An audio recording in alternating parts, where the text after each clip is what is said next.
So it looks like most of the kids are already coming up. If you'd like to take a seat on the first couple rows.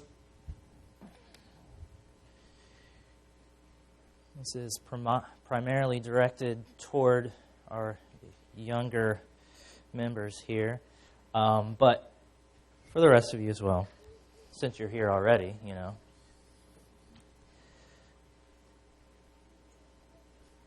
And as I go through today, like I said, it's more at the kids' level, but I challenge the adults to kind of think of some other examples other than the ones that I'm going to use today. All right, so kids, and adults too, how many of you have ever played a game called Opposite Day? Do you know what that is? I see one hand. Oh, come on.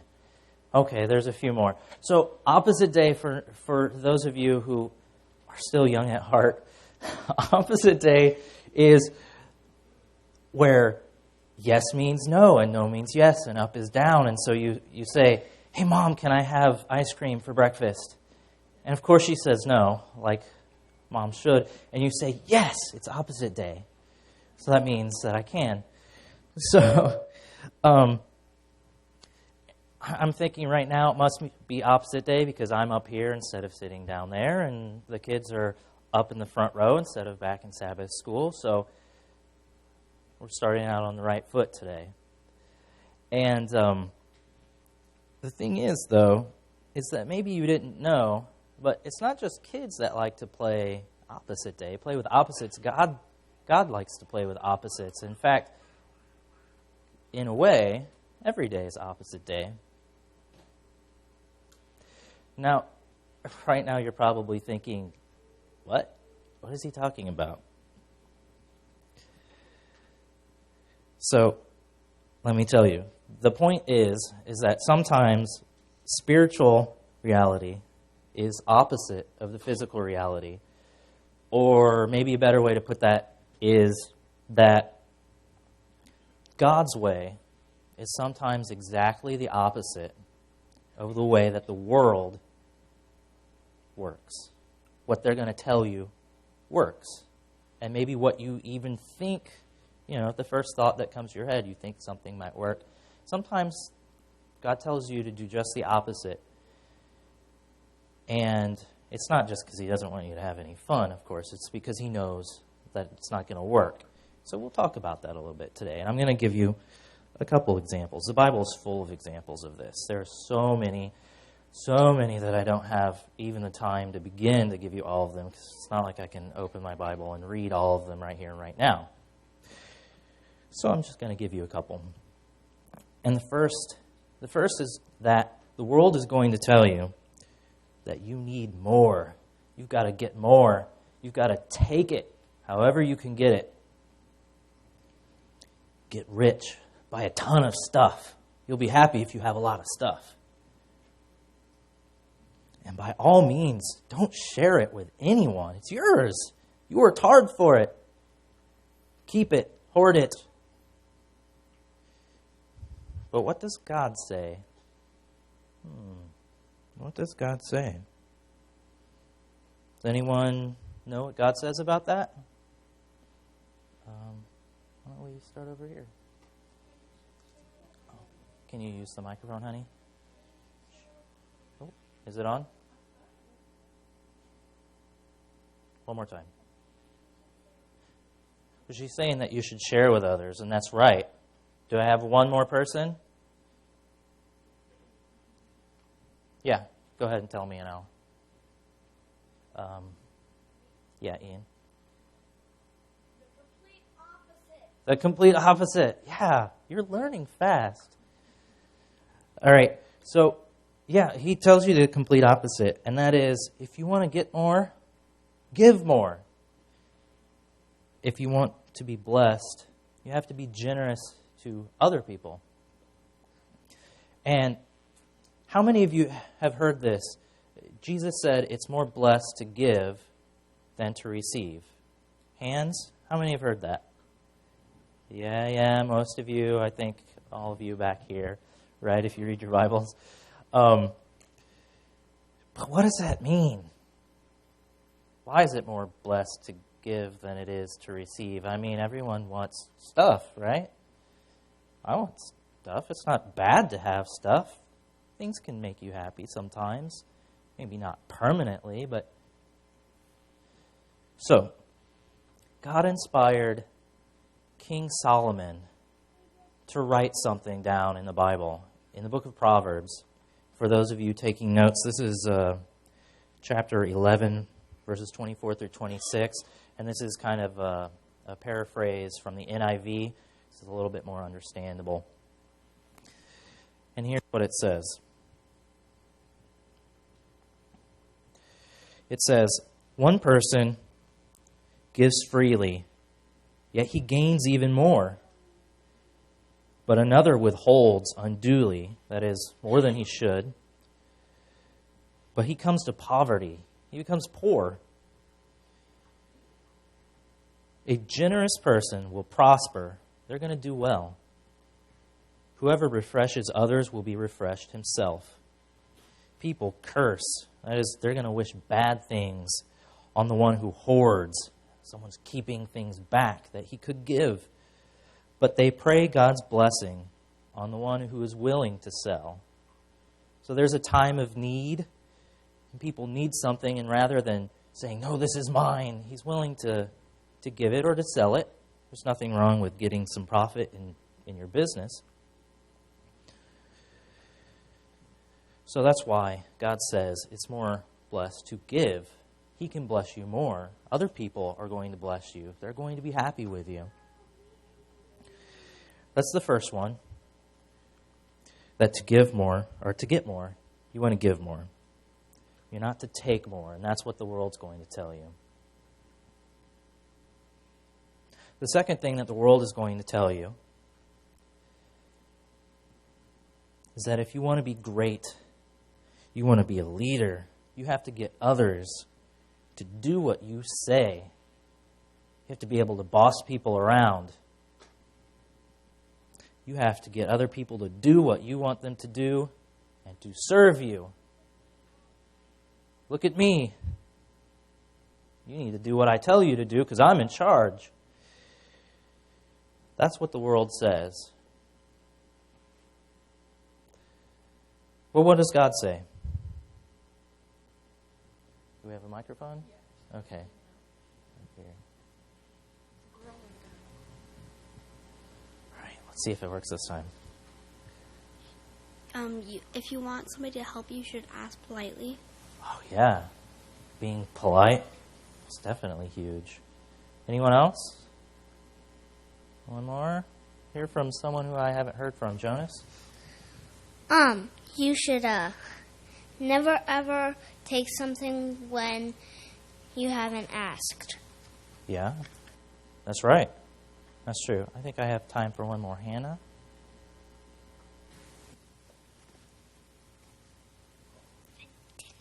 No? Okay, sorry. All right.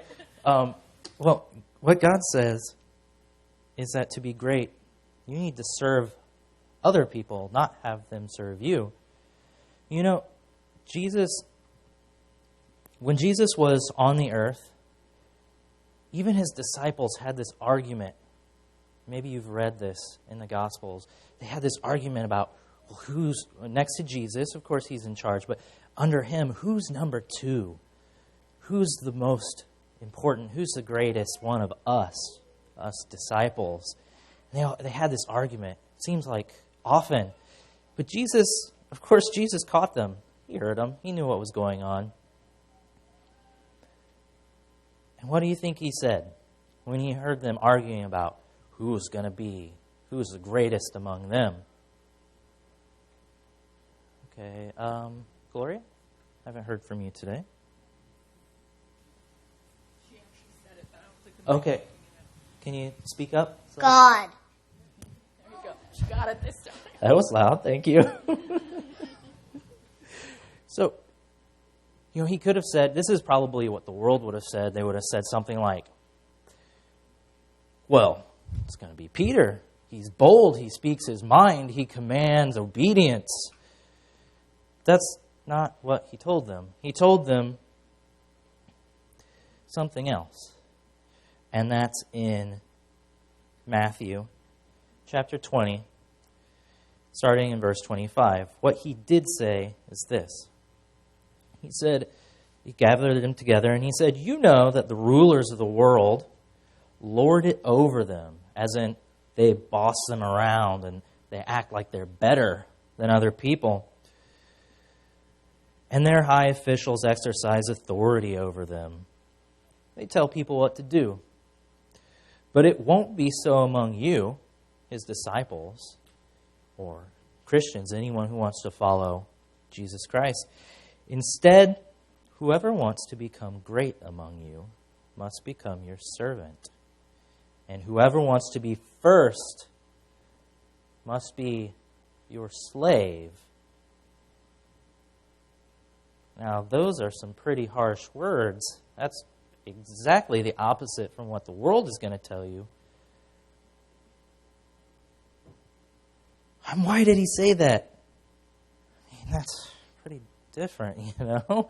Whoever wants to be first needs to be last. Well, he goes on to say that he himself did not come to be served, but to serve others, and to give his life as a ransom for many. And that's incredibly important, because without Jesus' sacrifice, people would just live and they'd die and they'd have no hope, and there wouldn't really be a point to anything, which is also kind of what the world is going to tell you. But God the Father and Jesus Christ, they love people. And that's not what they wanted for people. That's not why they made us. Because they love us, and they want us to love other people too. In fact, both giving and serving are ways that we show that we love other people, right? By doing something for someone else. That's how they know that you love them, right? We do things for other people. We do things for our brothers and sisters, our parents, our wives, and husbands when we grow up. We do things for God to show Him that we love Him, that we appreciate Him. That's a way of showing that we love someone. But in this aspect of love, oh man, that's sometimes where the world is completely opposite of what God tells us that we should do. God says to love other people even more than you love yourself. I mean, that's what Jesus did for us, right? He was willing to die for us. And He says that we should be willing to do the same thing, right? Well, what does the world say? Has anyone ever heard the phrase, taking care of number one? Yeah, you have. I know the adults have. Do you know what that means? Got to take care of number one. Who's number one? Yeah, it's me. Me, I'm important. I'm more important than you are. I'm the most important person there is, right? That's what they mean by number one. I'm number one. I'm the most important. No one matters as much as I do. And that's a common phrase in the world, because that's how people live. That's what they think. No one else is going to take care of me. I've got to take care of me. And that's completely the opposite. God says, trust Him. He'll take care of you.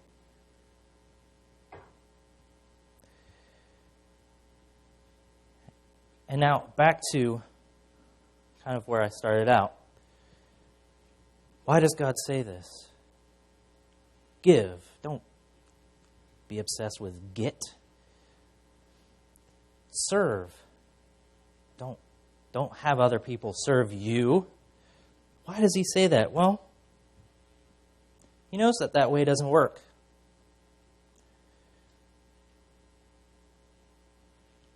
It just doesn't work. He sees it all. He knows it all. He's seen people who do that.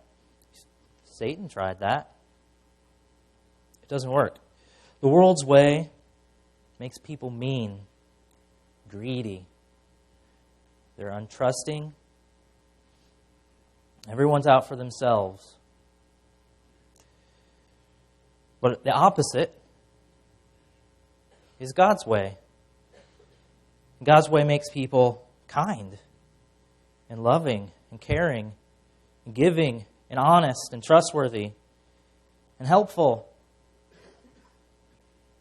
So, as you go out and you're in school and you're, when you have talked to your friends and you talk to other people and you watch TV, the message that the world is going to be sending you is this, what we've been talking about. You need to get stuff. How many commercials do you see on TV for getting stuff? And also, to be in charge. You want other people to do things for you. You don't want to have to stoop to the level of helping other people. So remember, God says every day is opposite day. You want to be the exact opposite of the world because that's the way that actually works.